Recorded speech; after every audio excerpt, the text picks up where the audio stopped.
దరిద్రుడు దాళ్ళన్నీ మూసేశాడంటే ఇదేనేమో. హలో మామ అందరికి, ఫ్రైడే కదా అని బస్ కోసం వెయిట్ చేస్తున్నాను, విన్నా వెళ్దాము బయటికి అని చెప్పి.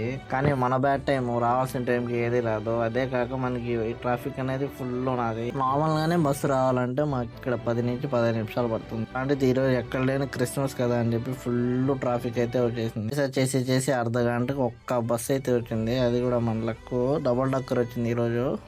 సరే కదా అని చెప్పి బస్సు అయితే ఎక్కేసి టికెట్ అయితే తీసుకున్నాను. సరే అని చెప్పి పైన వ్యూ బాగుంటుంది అని చెప్పి పైన మన సీట్లో వెళ్ళిపోయి కూర్చున్నాను. అలా ఎక్కానో లేదో బండి కదిలింది. మళ్ళీ 10 నిమిషాలు మళ్ళీ ట్రాఫిక్ ఆగింది. 10 మినిట్స్ అయితే మళ్ళీ ఆగింది.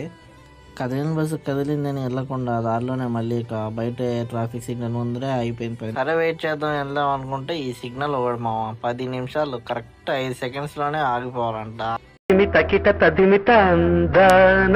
సరే కదిలింది ఎట్టకెళ్ళి మళ్ళీ కరెక్ట్ 5 సెకండ్స్లోనే సరక్కన అయిపోయింది.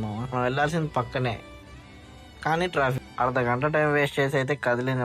అలా ముందుకు వెళ్తే సెకండ్ అవర్ వచ్చింది. అదే కోర్టు దగ్గర ఉండేది మెక్నాల్స్. ఇదే మన బస్ స్టాప్ ముందర ఉండేది. మొత్తానికి అయితే దిగేసినాము. దిగేసి అయితే ఇంటికి అయితే మాత్రం వెళ్ళిపోతాము మామ.